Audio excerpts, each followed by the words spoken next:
Hey, listeners. Today's episode is brought to you by Kind Bar. Kind is deeply committed to crafting food with real, recognizable ingredients, a disruptive notion that sparked the creation of a new, healthy snacking category. Kind is unapologetic in their efforts to challenge the status quo, to shift the food industry, and empower the community and our listeners to make better, more informed choices about their health. Kindness can be a transformative force for good, and that is why we are teaming up with Kind to bring our listeners 10% off or 15% off for military, teachers, students, first responders, doctors, and nurses. Go to podgo.co/kind. That's podgo.co/kind. Kind Bar, creating a kinder and healthier world, one act, one snack at a time.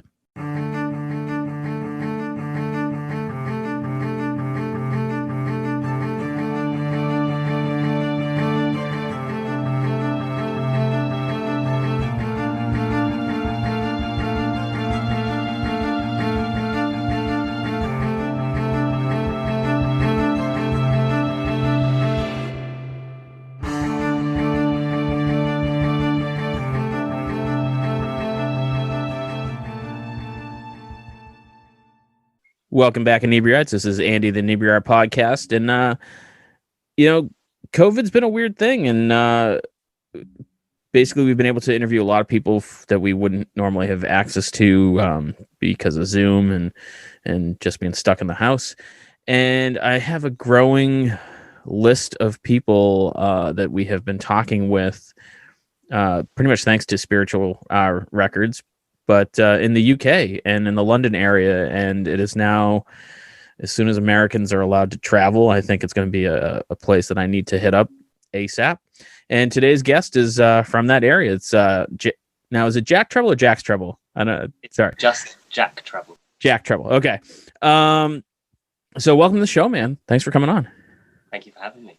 So Kyle Hurley has been sending us a lot of musicians our way. So you're one of the Spiritual Record group. So how is it going in London? I haven't talked to anyone there in I don't know, maybe a month or so. Are things starting to return to normal, or are you playing music out again? There's gigs going on, but to be honest, it's just got a little bit worse because they've just released a tier system. And London is basically, it's a 3-tier system of medium, high, and very high. And London's just gone into the high category. So you can't meet with people outside of your household unless you're outside, which isn't really ideal because it's basically coming up to winter now. So it's pretty cold.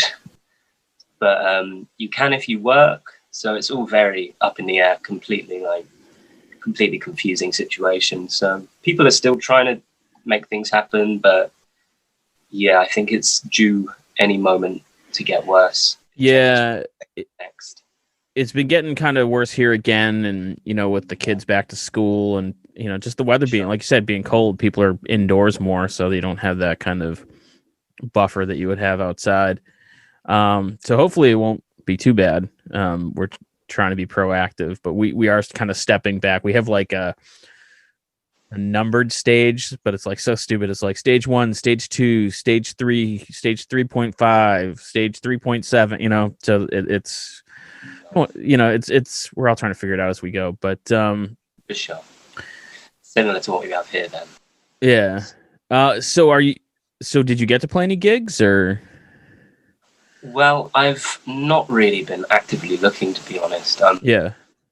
In the situation, I feel like obviously it's if you can do it safely, then you should get back out there. But for me, I think I'm kind of, I'm not going to say enjoying it.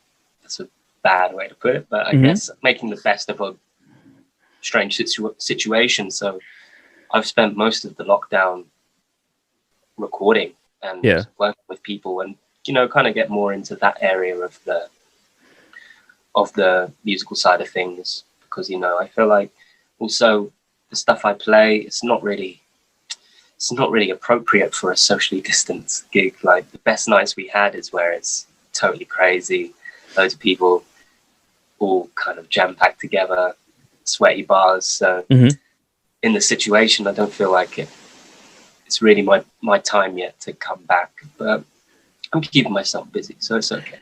Yeah, it's weird. I went and saw a friend's band play. I don't know. I think it was back in August, and it's a very rock rowdy kind of band, and Yeah, you have everyone sitting at tables like 15 feet apart outdoors. So it was great to see live music, but it was weird. And I was it talking with was a a bit bar. less bad in August, I think, as well. It's Yeah. Oh yeah. Around here a bit it more was, open yeah. outside. And it was nice out. So it wasn't a big deal. So how long have you been playing professionally, and like, what was kind of the catalyst that got you into music?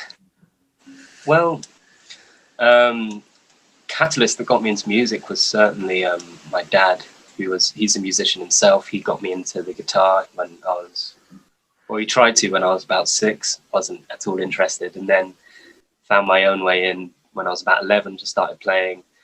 Been making music for quite a while now, but I didn't really start taking it super, like, kind of getting out there a bit more Yeah. since maybe like 2017 or so, 2018 sort of time. So really on the circuits and for about 2 years or so now. It's funny, like everyone I talk to seems to kind of get into music. It's like between like 11 and I'd say like 14 is like when they all Yeah. seem to kind of start getting into it. Why do you think it's that specific age? I mean, like I always joke, I'm like, oh, it's just to get chicks, but like, is it that simple, or is there like something else about that age, do you think? I think, to be fair, in that statement there is some truth, of course. Yeah. But to be honest, I think so. When I was about 6, my dad got me a guitar, a left-handed guitar, because I'm left-handed. Hmm. And I remember specifically going to lessons and learning Bar Bar Black Sheep with this dude who I didn't massively get on with. He was very sort of very academic way of looking at music. Yeah. Always got upset because I never practiced. I wasn't really interested. And then when I was about 11, the first band I got into was Green Day. Okay. Yeah. Sure. So, at that point, it was me actively being like I had my own identity of what I liked. So I was like, okay, this is cool. I remember just one day, one evening, after I first started getting into started getting into music myself, I just went to my dad and said, I think I'm ready. I want to learn. And that night just went full head first right into it, started learning, and actively have not stopped for about 14 years. So. Nice. I wonder if it has something to do with like that age is that it's the same kind of age where you start kind of identify what you like, because you mentioned Baba Black Sheep, and it took me back to the days of learning clarinet Yeah, in school band, where you played hot cross buns, and then you played Christmas songs because you're going to play a Christmas concert. But when you get to that 11 to 14 stage, you're like getting exposed to new things, and you can take that and be like, I want to learn to play guitar, but I want to learn to play this Green Day song. yeah. You don't really, when you're a kid, you don't really say, I just really want to learn that one killer song from that school's assembly, Bar Bar Black Sheep. It's Yeah. not really an incentive to want to learn. Whereas when you decide, that's the most appropriate time to learn. Is when you decide it's my time now. I want to get into it. And there's nothing glamorous about Baba Black Sheep. It's like the Stones have never gone out and been like, hey, London, and broken into, Baba Black Sheep, which if they did, that'd be amazing. For sure. Uh, Or it's like when Clapton did Over the Rainbow. yeah, yeah. And it's like, this is amazing. It's one of my favorite songs ever now. Just because now I hear it in a new light. So, I mean, and that's an interesting thing is to kind of take songs in like a new direction. Is that something that you tried? I mean, do you do covers at all, or is it solely originals? You just, Well, when I first started gigging, I started my first well-paid gig in the last 2 years was playing Prince. Oh yeah. Yeah, which that was the main. I did them in a relatively similar-ish way. It was Yeah. just mechanical. But I don't have a problem with covers. I often cover my peers some nights when I'm playing like people I know on the circuit. I cover some Oh, of that's their stuff, cool. and also yeah, also like covering my dad's music as well a lot. Some on When the Moment Strikes. Sometimes I cover one of his songs as well, but in a very different way to how he might have done it. Yeah. So where he's a musician too, do you ever like is it something where you've ever like played on stage with him, or is that kind of like on your bucket list? Or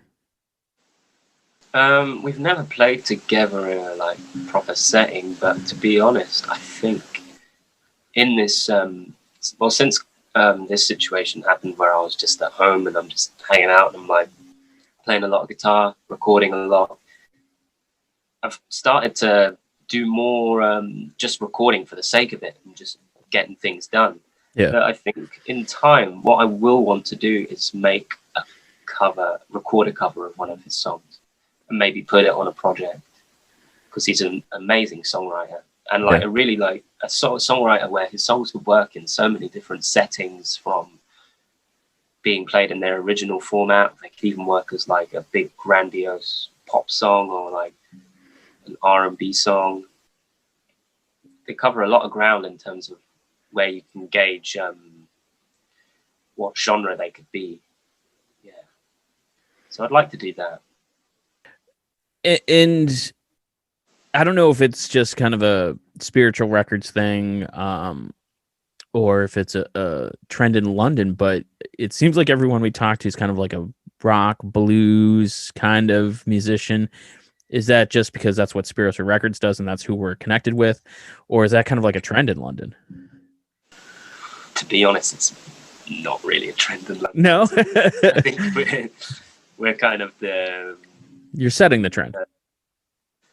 maybe one day, but in due time. But to be honest, it's not the most popular genre of music. There's a couple of blues bars, but it's mainly people who play standards, or it's more like a kind of almost like a function sort of thing rather than like a fresh new sound of like, oh, cool, it's like a new form of blues rock. Obviously, if you speak to people from Spiritual Records, and there's quite a few of them who are making great music in that genre, like Robert J. Hunter, for instance. He has quite a lot of different sounds to his music, but one thing he does really well is that very dirty blues rock Yeah. sound. So I think there's a market for it. I think most guitar players enjoy playing the blues to some degree, Mm-hmm. but in terms of a big scene or even going to see bands where you might hear a blues, it's quite rare. Is so like what's the current climate there music wise? Is it like metal? Like and I hate kind of I especially hate asking musicians like what kind of music they play because Yeah, nowadays it's so kind of blended together. But is there kind of sure. like something real predominant? Like here in Plymouth, we get a lot of kind of not necessarily we have a lot of Grateful Dead cover bands, but kind of jam bands, Yeah. that kind of thing. But is there like a trend that over there? Mm. There's quite a lot of indie bands in London for sure. Lots of like kind of crossover synth, Mm-hmm. pop rock sort of stuff. Depends on the scene. Like Camden, to be honest, hasn't got much music there as it once did, but there's quite a lot of good rock bands and metal bands around. But outside of that, I hate to say it, but I don't really listen to much. Like So actively listening to it. so what is it that you are listening to that you find kind of like inspirational? Is it just blues or like Oh, not what's at all. One of my two favorite bands are Steely Dan and Toto. Oh, nice. Toto has had a huge resurgence because wait, yeah, it was because of Green Oh Day. yeah, And that I don't know, it was so weird. It just seemed to kind of come out of nowhere. it was this phenomenon of yacht rock, I think, that did it. Yeah. That made everyone realize, oh my god, Toto are an amazing band, and they're just like some of the coolest musicians of all time. There's so many things that can back that up, from the amount of albums they worked on. Really amazing albums. Really, and that's a band I've never like really given. Obviously, I know Africa, For sure. but I've never like really given them a real good listen to. I'll have to like sit down and. Well, a good way to start, I would say, is look at the album credits for Michael Jackson's Thriller album, and you're going to see a lot of Toto. Really? Huh. For sure. Yeah, it's amazing. Like Steve Lukather, the guitarist, he wrote the main riff for Beat It. No kid. It's so funny. Like, I think that part of like music is kind of, I don't know, it's not made public enough or glossed over, but like I was watching a thing on Isaac Hayes the other night, and he was talking about all the songs that he'd written for other people. And is that something that even in a smaller community like yourself there in London, like, do you guys write for other people? Is there like a lot of collaborative work amongst you guys? Yeah, for sure. One of the most interesting things, to be honest, about Spiritual Bar, if you look at, for instance, so I play with a live band a lot, not so much these days, but I have like a live band who perform with me. There's Adam Sheffield on drums, amazing drummer. He plays a lot with in theatre, which is Really? Yeah. And then if you look at Greg Sheffield, they're both brothers, of course. He plays bass. Yeah. He plays in about 4 different bands, all in the same scene. Yeah. So we kind of all share him around. Oh, that's He's nice. quite a multi-instrumentalist. There's a lot of people who songwrite together, but the main thing is that we mainly play in other people's bands, or we share band members. Oh, that's cool.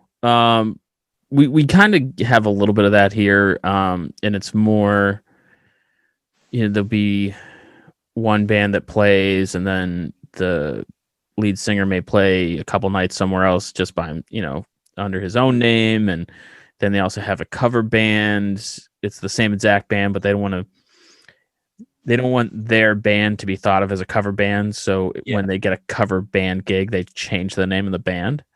Yeah, which I think is a clever marketing thing. But it's I think it's really cool when there's like a really supportive scene.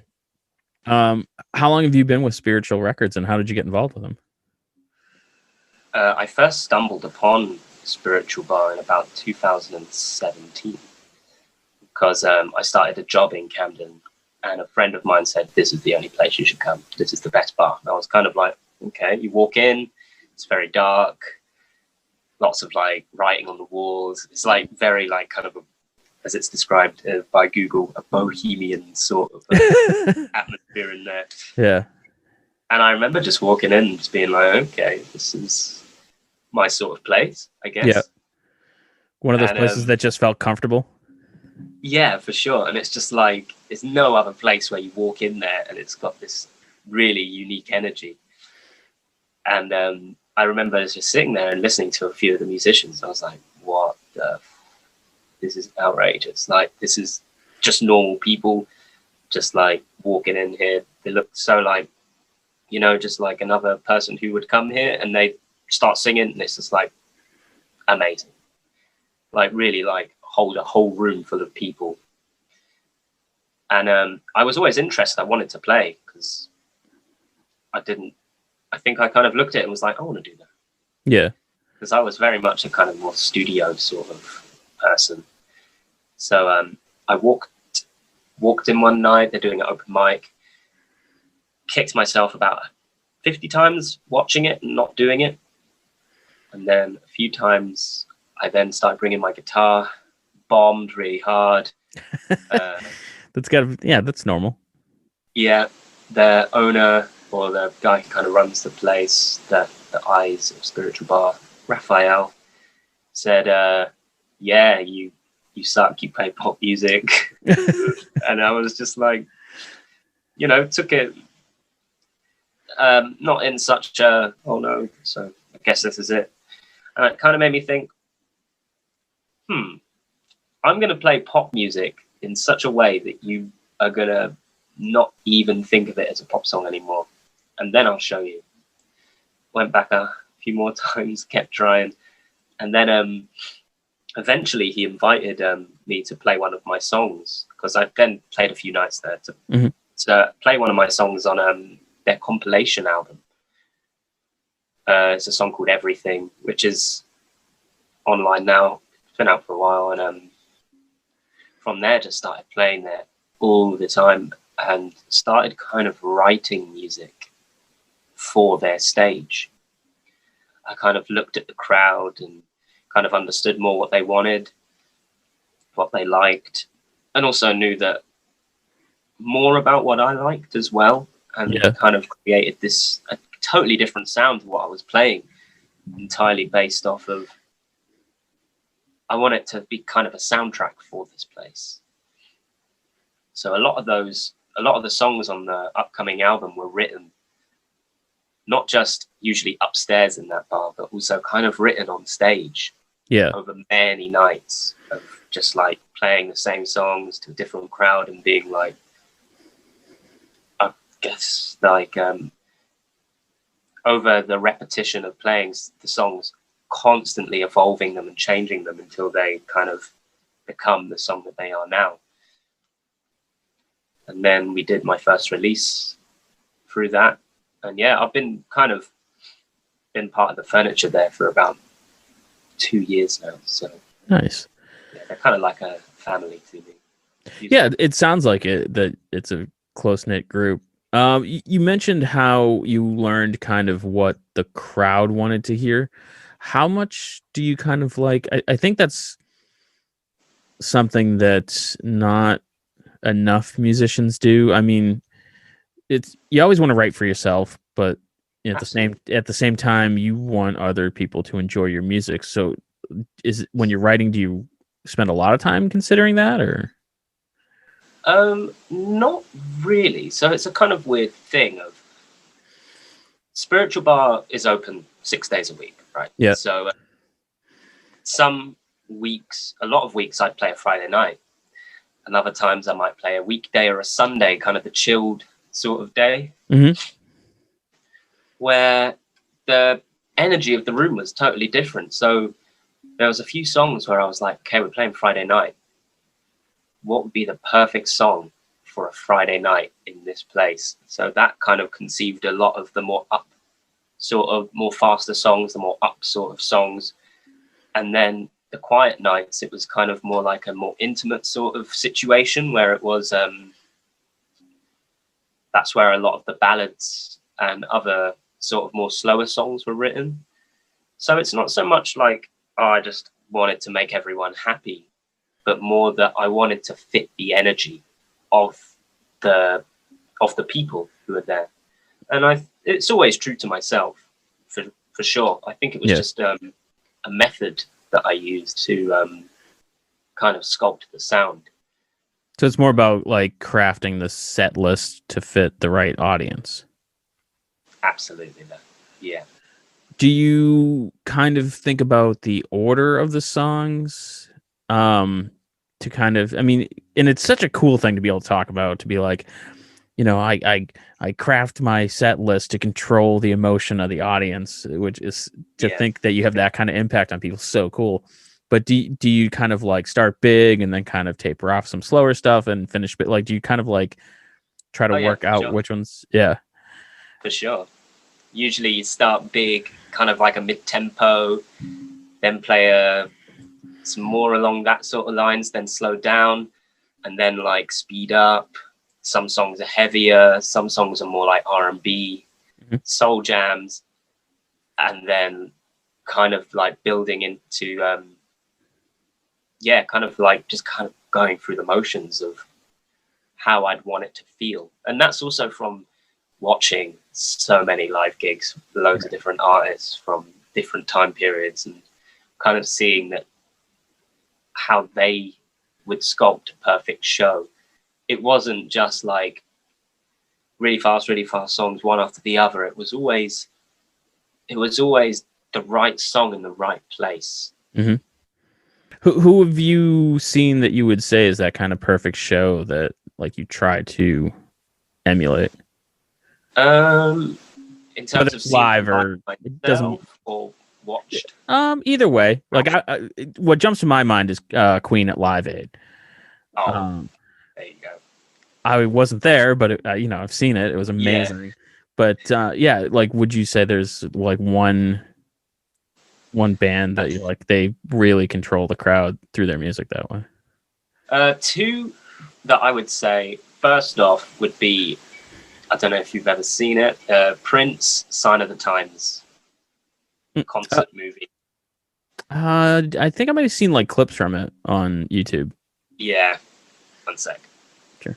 Yeah, that is an amazing concert. It's just like so outrageous. It goes from through all of the different styles that he plays, but it's also very very theatrical. It's almost like musical theater at times in the way that it's organized.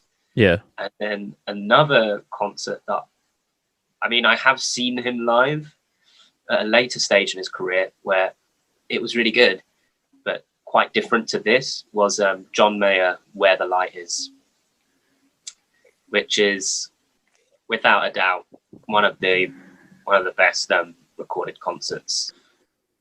Even if it's been edited down for the case of the DVD or the album itself, but the general sound and the set list of it is pretty spot on.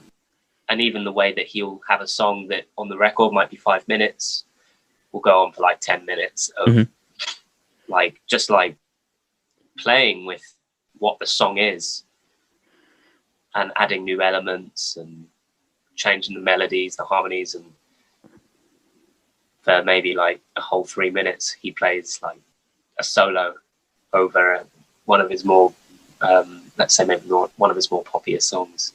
He'll have it suddenly turn into a blues where he'll then solo and the band really kicks up a fuss. Yeah, that's a pretty impressive concert as well.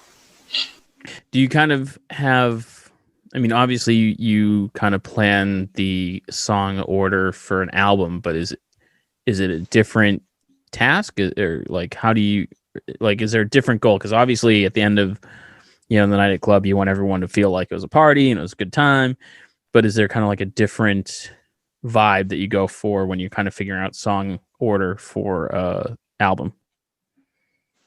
To be honest, the album track list is pretty similar to the set, except a few changes, being that I think the album has a few songs switched around, but also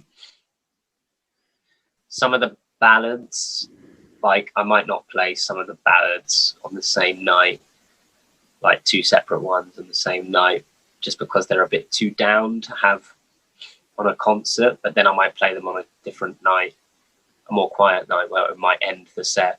Yeah. So, yeah, I'd say that part of the album sound is definitely based on those nights.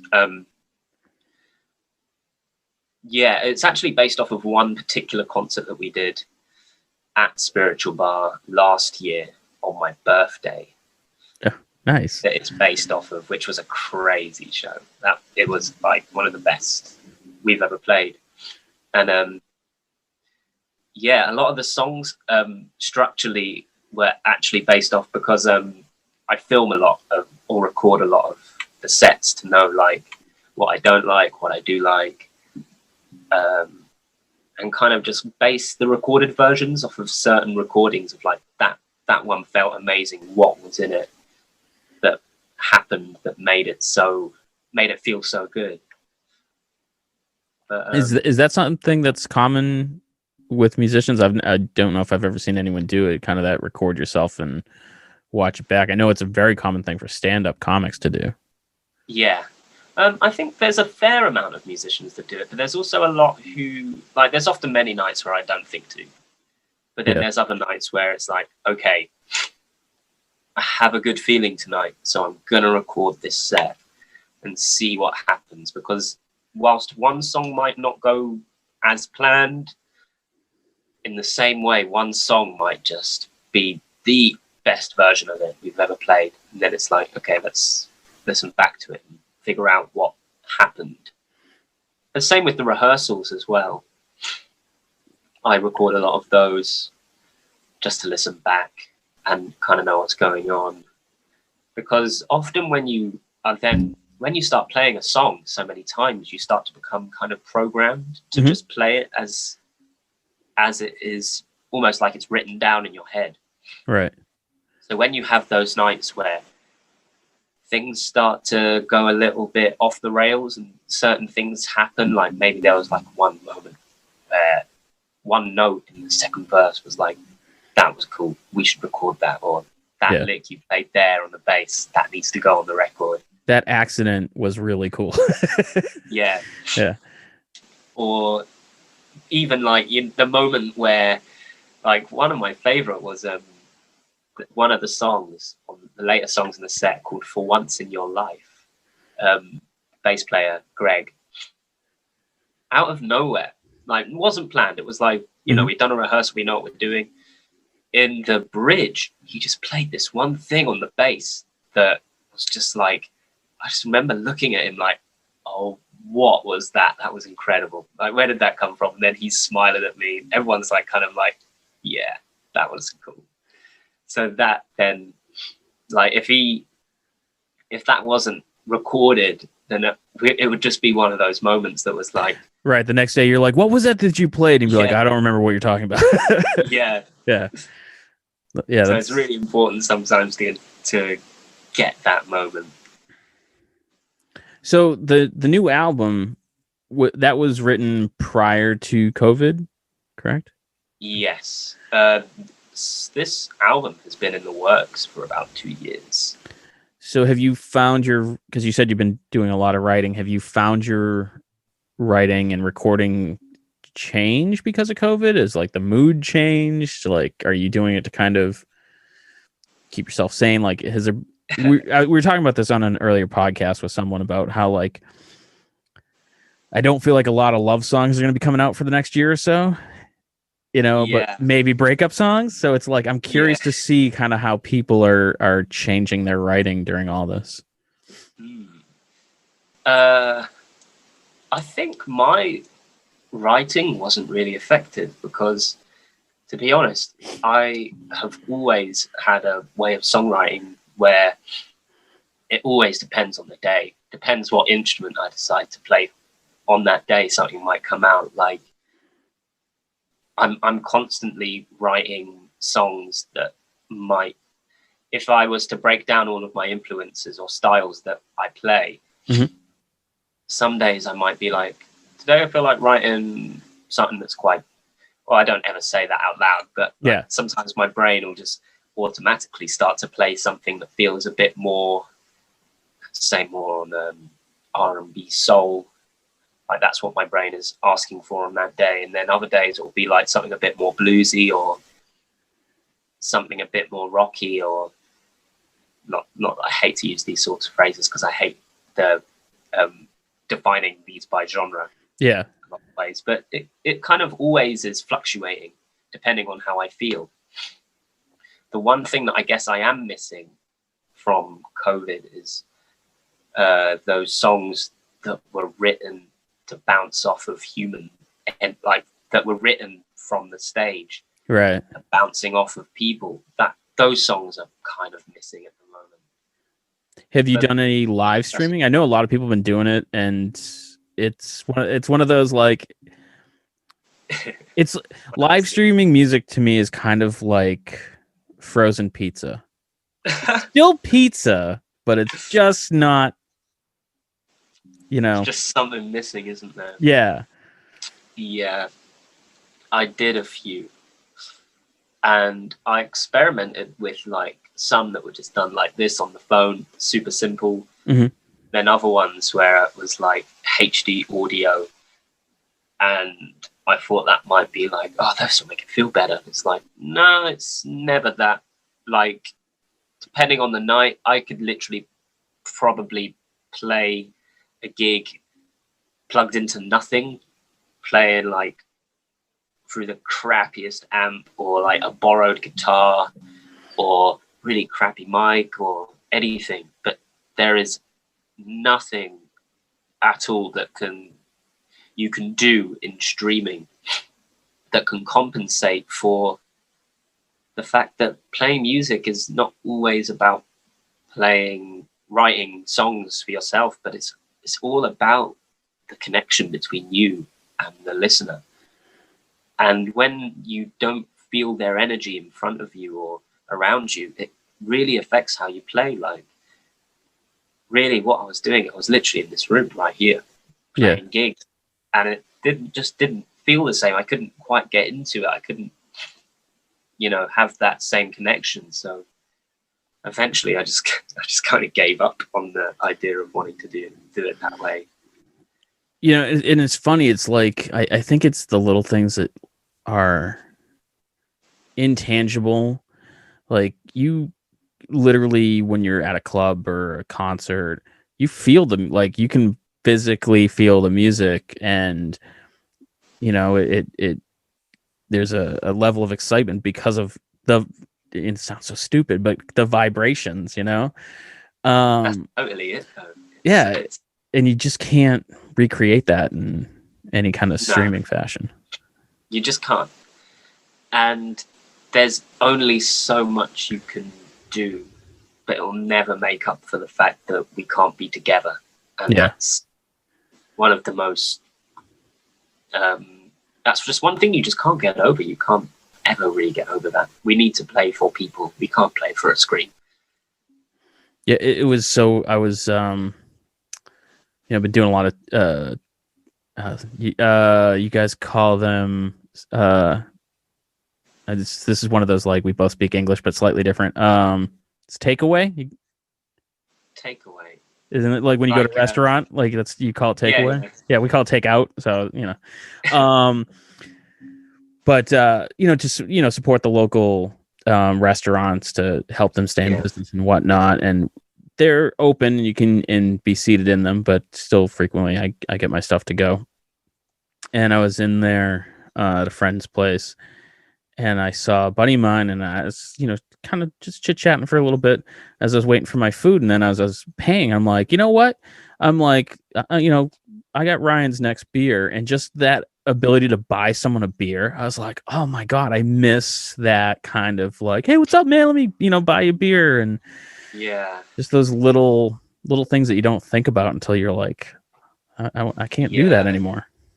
I mean, they closed all the bars here, and they've just had a 10 p.m. curfew added to that since they reopened. Oh, wow. It was kind of like for a while, it was kind of like a table service, and you'd go to the pub or bar, if you will, and you'd go there with you go there with your friends, and you can only have so many of you. And it's like super regulated. You can't go to the you can't go up to the bar. You can't do anything like that. But after so long of not being able to leave your house, it was like, my God, I would take this any day. This is great. This is amazing. Yeah. It's just the idea of being out in public and bumping into people, and just sitting down and having a meal and a beer is just the best. Like, I was, kind of trying to be productive yesterday, and a friend of mine texted me. He's like, hey, are you downtown? I'm like, dude, I live downtown. He's like, yeah, but are you busy? And I'm like, not really. And we went and grabbed a pizza. It was just like, that's just to be able to do that is nice, but it's not, it's going out is like frozen pizza. It's, it is good, but it's not, there's something missing. It's not just, I almost can't remember what it was like when you could just go out anytime you felt like it. Yeah, and like that. it feels like so far gone now. It's like, my God, even if they just said, oh, you can go with people, you can go out to a restaurant now again without people you live with, and you can stay past 10 p.m. I'd be like, wow, everything's fine. We're all going to be okay. But it's like, at one point, that wasn't even something you'd think about. You just walk straight out your house. And London's so interconnected, you could go anywhere so easily. Whereas now it takes a bit more planning, and well, now you can't really plan to do anything because it can always change. Yeah, well, hopefully we don't have too much longer. I mean, hoping. Yeah, but hopefully. Do you think there's going to be like is there going to be like a huge resurgence? Like, is it going to be like a light switch where people are like crazy, or do you think it's going to be much more gradual where people are like, well, I'm going to go out to eat, but I'm not going to go out to a bar, or I'm not going to go to a club yet, and it's going to be more of a gradual incline back to normal life? I think, to be honest, as soon as they give us the okay, everything will go back to normal. I think it's been so long now. It's been like, we've been kind of in limbo since March. Yeah. Which is a pretty long time. Like, and that's the tricky, and like I remember way back in the beginning, I was talking with a friend. He's like, oh, I think handshakes and hugs are done. And I'm like, dude, it's not done. Human beings are not good at giving up things they want for their own safety. So I'm like, they'll come back for sure. There's still a huge community of people who still hug and handshake, and they don't care. And it's not, I wouldn't recommend it, but I totally understand. Yeah. I totally understand. I mean, I have definitely, done some things during COVID where you're like, I probably put myself out there and shouldn't have. And, but, you gotta, it's a balance between trying to be safe and just trying to live life. Absolutely. And that's not even easy in the real world before all this. Oh yeah, for sure. Do things that are against our best interests. And I guess we don't really, as human beings, we don't really think about it like that.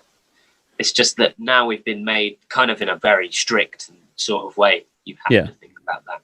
You can't not think about it. Like, I don't think I've had an interview since March since it hasn't come up, at least in some way, just because it's so much a part of everyone's life. For sure. I mean, everyone's affected. And I think, to be honest, in terms of how different industries are affected, I think music has been affected, especially in a really, really unique way, where obviously with streaming music replacing like vinyl and CDs and all this sort of like, more normal ways that you could monetize music. Already, like, I think about near 20 years ago, they literally took that away. And then everyone downloaded illegally. Then everyone got a Spotify account, which, to put it in a kind of way, they don't pay musicians in the most reasonable fashion. They pay them enough to say they pay them. I think even that is being generous. I mean, to put it lightly, they just screw us over so hard. And the only thing we really had was live gigs, obviously merchandise as well. It plays a big part. And then there's other ways through the internet, but to me, it doesn't at all mean anything in terms of music. It's nothing relatable. Like, you get like a lot of artists who are like siding with brands and all this sort of stuff, and it's like, okay, that's really nice, but it's, in terms of like pushing art and music, it's not even in the same conversation. So there's the only real way you can make a living doing music as it is to play gigs. Now it's like, sorry guys, you can't. It's not, like, not only can you not, but it's not safe. Yeah, like, so you could actively kill someone, basically. Yeah, so you've basically demonized us, even if we have the inkling in our head that we want to, or we miss it. Like, oh, I feel bad now because if I invite a bunch of people to come dance at my gig, one of them might die. Yeah. So it's a really, just a really awful situation. So it was kind of new here, where there were a lot of changes to our unemployment, where now basically people who gig can now apply for unemployment and get unemployment reimbursement. Is the UK doing something like that, or has it always been that way? I think they do. They have like universal credit that you can apply for if you're a working musician and your work has been drastically affected. Then you can apply. And I think even I could apply as a musician. I could say, hey, I'm missing out on certain money, so I could actually benefit from that. But I chose not to, based on the fact that I still have a job. I still have an income stream, even if it's been lessened, of course. Yeah. But I have other avenues where I can do things creatively and I can still make a living. But they are helping the people who their main income is being a live musician. But I personally do my fair share of production and mixing as well. So I've been kind of just up to my intake of doing these sort of projects as well to compensate. So I'm working with a few cool artists and just producing their work and adding some creative pieces to it as well.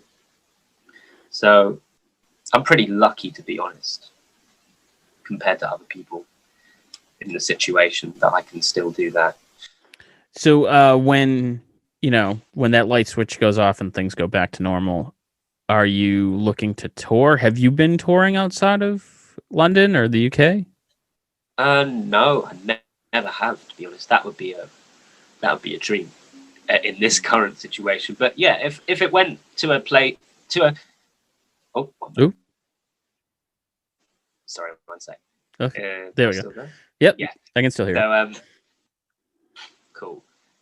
Yeah, so I guess if it was given the okay and everything was like, okay, I can actually do this in a safe manner, then 100% I would love to play. I'd love to play gigs and do more around the world. Even I'd love to go to the US and around Europe as well. That would be like a massive thing that I'd want to do. And also just to one thing that I had planned to do in the last few weeks, which I think I only have now a few weeks to really push and get this done, is I wanted to do a few live videos for my online people on my Instagram and stuff like that. But obviously in the situation now, if we go into tier 3, then absolutely can't do it because you can't gather, even for work. But yeah, I'd love to kind of up the ante of just do more stuff once we're back. Because to be honest, I'm missing a lot as well. Yeah, a lot. So where can our listeners go to check out the new album? And I'm assuming you have YouTube and websites, that sort of all that self-promotion-y stuff. So my debut album will be released on UK time. So it's the 6th of November. And it'll be absolutely everywhere. Spotify, Apple Music, Tidal, probably on YouTube as well. I think that they always kind of it goes on YouTube anyway, all the songs through this weird thing that they have. But that's okay. I don't mind about that. Are you putting it up on Bandcamp? I may do. To be honest, I think it'll be on iTunes. Yeah. Still iTunes. I was even thinking of doing a run of physical releases just for the people who like vinyl. But to be honest, I'm pretty open to it just being everywhere. I'd like people just to hear it, in whatever form they feel to hear it. Obviously, if I could, I would suggest out of all of them, I would say either the physical release, if I decide to go through with the vinyl release, which I probably will, because I'd like to have a vinyl of it too. Yeah. But Tidal would be the best place to listen, merely because it will be in the highest quality. Oh, okay. Yeah, it's one of those, like, I always bring up Bandcamp because from what I understand, they seem to treat the artist the best. Yeah, for sure. So that's kind of, Sure. I don't want to say I push them. They're not a sponsor or anything, but if they're going to take care of you guys, then I think giving them a little shout out every once in a while isn't a bad thing. Yeah, I reckon it will be on Bandcamp as well. Yeah. I just have to double check with AWOL, who are the distributor for Spiritual Records. They do that sort of side of things. So I reckon it'll probably have a Bandcamp release. But again, if anything, like I made the album totally out of love. I made it in my house. Yeah. Literally just with a laptop. And yeah, I'd love for people just to enjoy it, and whatever medium you decide to listen to it, even if you listen to it off of a phone like this, or some good speakers at your friend's house at a party, it's all good. Like, I just would like people to hear it, Nice. Yeah, man, this was a pleasure. If you ever do come to the U.S., by all means, make sure you swing through Massachusetts, and there's plenty of places to play here. And when things are, quote, normal, I'll definitely be heading to the UK to hang out with you guys at Spiritual Records for sure. Oh, for sure, man. You have to come. You absolutely have to come. It definitely sounds like my kind of place. For sure. I reckon you'd love it. Yeah. So again, thanks for giving me the time. And our listeners, make sure you check out Jack Trouble's new release. By the time this goes up, it will definitely be released. And follow him online. And thanks for listening. We'll catch you guys next week. Thanks again, man. Thanks for listening to today's podcast. You can find us on all social medias at Inebri-art or on Instagram at Inebri-art6. You can email us at Inebri-art@yahoo.com. And make sure you listen to the other podcasts on the Inebri-art Podcast Network, including Bar Talk, Old Colony Cast, Retro Redoctopus, America's Hometown Horror Podcast, and our newest one, Theme Park Legends, a podcast about working at theme parks. What else? And we'll catch you again next time.